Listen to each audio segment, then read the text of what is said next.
জাবেদ ধীরে ধীরে সেই ঘরের ভেতর ঢুকলো। মেঝেতে ছাই আর দেয়ালে মাকড়সার জাল দেখতে পেল। আর ঠিক মাঝখানে চাঁদের আলোয় ভেসে উঠল সেই কাঠের দোলনাটি।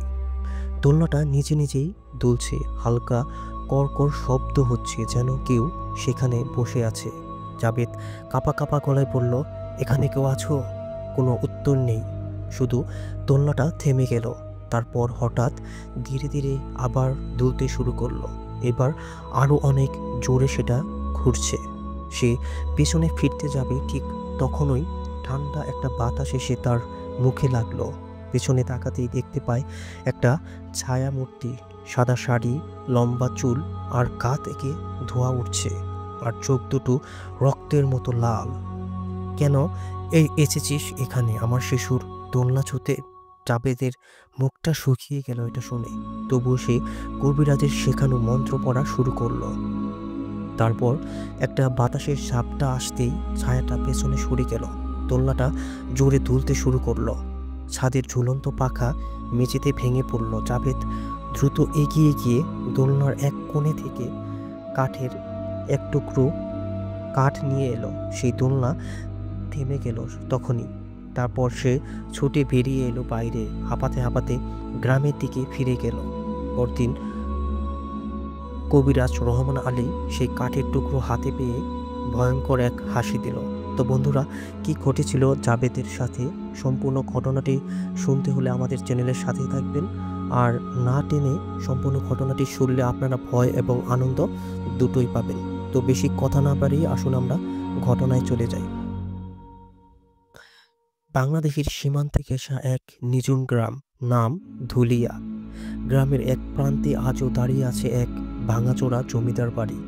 বড় বড় স্তম্ভে ফাটল ধরেছে, দেয়ালে শ্যাওলা জমে গেছে, জানালার কাছে বাদুড় ঝুলে থাকে দিনের বেলাতেও।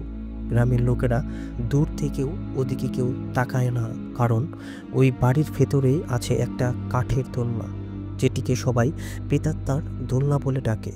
লোকমুখে শোনা যায় বহু বছর আগে জমিদার বাড়ির স্ত্রী সেখানে নৃশংসভাবে খুন হন, কারণ তার কোনো সন্তান হতো না। এজন্য জমিদার নাকি তাকে খুন করায় লোক দিয়ে। মৃত্যুর পরও তিনি সন্তানের জন্য কাঁদতেন, আর সেই কান্নার প্রতিধ্বনি শোনা যেত দোলনা থেকে। তার আত্মা নাকি এখনো ওই দোলনাতেই বাস করে, আর যে ওই দোলনাতে গিয়ে বসে সে আর জীবিত ফেরত আসে না। কিন্তু সবাই ভয় পেলেও একজন সেই দোলনা দেখে ভয় পেত না, গ্রামের কবিরাজ রহমান আলী। তিনি কবিরাজ হলেও ভালো মানুষ ছিলেন না। কালো জাদুর চর্চা করতেন, কারো সংসারে অশান্তি আনতে, কারো সন্তান হারাতে, সবই তার জাদুর খেলা ছিল। গ্রামের লোকেরা মুখে বলতো, কবিরাজের দরজায় গেলে দোয়া নয়, বরং অভিশাপ ফিরে আসে। একদিন রাতে রহমান আলী তার শিষ্য জাবেদকে ডেকে বলল, শোন, আজ তোকে একটা বড় কাজ দিতে যাচ্ছি। প্রেতাত্মার দোলনা থেকে এক টুকরো কাঠের টুকরা আমাকে এনে দিবি। জাবেদ ভয় পেয়ে গেল এটা শুনে। গুরুজি, ওখানে কেউ যায় না, সবাই বলে ওখানে গেলে মানুষ জীবিত ফিরে আসে না। কবিরাজের চোখ লাল হয়ে উঠল এটা শুনে। তুই ভয় পাচ্ছিস? মনে রাখ, বড় জাদুকর হতে হলে ভয় ত্যাগ করতে হবে। তুই আজকেই যাবি সেখানে, এটাই আমার আদেশ। জাবেদ মানতে না চাইলেও গুরুজির কণ্ঠে এমন কিছু ছিল যেটা মানতে বাধ্য হতে হয়। রাত 1টার সময় সে মন্ত্র পড়া একটা তাবিজ গলায় পড়ে সেখানে রওনা দিল। চাঁদের আলো মেঘে ঢাকা ছিল, বাতাসে একটা অদ্ভুত গন্ধ, পুরনো কাঠ আর পোড়া তেলের মিশ্রণ। জমিদার বাড়ির সামনে পৌঁছাতেই জাবেদের গা কাঁপতে লাগলো। ভেতরে নিস্তব্ধতা, একদম নির্জন, শুধু একটা কাঠের দরজা খোলার শব্দ। ধীরে ধীরে সে ভেতরে প্রবেশ করলো। মেঝেতে ছাই, দেয়ালে মাকড়সার জাল, আর ঠিক মাঝখানে চাঁদের আলোয় ভেসে উঠল কাঠের দোলনাটা। দোলনাটা নিজে নিজেই দুলছে, হালকা কর্কর শব্দ হচ্ছে, যেন কেউ তাতে বসে আছে এমন মনে হলো জাবেদের কাছে। জাবেদ কাঁপা কাঁপা গলায় বলল, এখানে কেউ আছো? কোনো উত্তর নেই, শুধু দোলনাটা থেমে গেল। তারপর হঠাৎ ধীরে ধীরে আবার দুলতে শুরু করলো, এবার আরও জোরে ঘোরা শুরু করলো। সে পিছনে ফিরতে যাবে ঠিক তখনই ঠান্ডা একটা বাতাস এসে তার মুখে লাগলো। পেছনে তাকাতেই দেখতে পায় একটা ছায়ামূর্তি, সাদা শাড়ি, লম্বা চুল আর গা থেকে তার ধোঁয়া বের হচ্ছে, আর চোখ দুটো রক্তের মতো লাল। কেন এসেছিস এখানে? আমার শিশুর দোলনা ছুতে? জাবেদের মুখ এটা শুনে শুকিয়ে গেল। তবুও সে কবিরাজের শেখানো মন্ত্র পড়া শুরু করলো। তার কণ্ঠটা কাঁপছে। হঠাৎ বাতাসে একটা ঝাপটা আসতেই ছায়াটা পেছনে সরে গেল। দোলনাটা জোরে উঠল জোরে। ছাদের ঝুলন্ত পাখা মেঝেতে ভেঙে পড়ল। জাবেদ দ্রুত এগিয়ে গিয়ে দোলনার এক কোণে থেকে কাঠের একটা টুকরো নিয়ে এলো।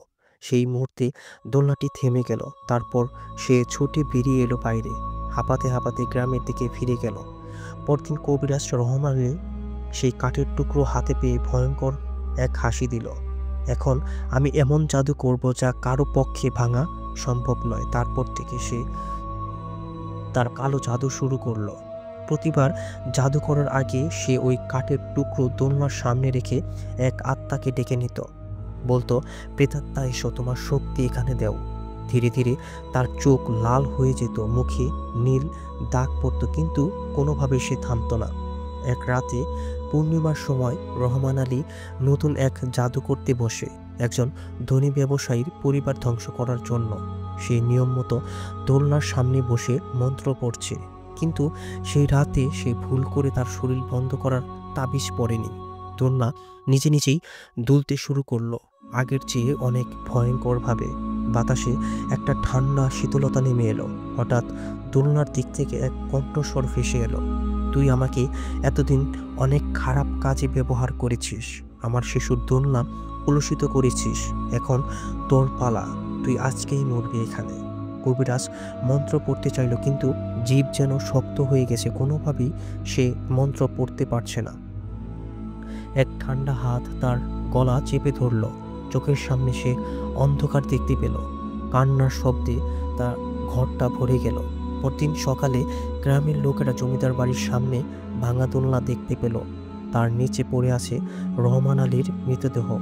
তার মুখটা অনেক বিকৃত হয়ে গেছে, চোখ দুটো ফেটে বেরিয়ে এসেছে, আর তার হাতে সেই কাঠের টুকরো।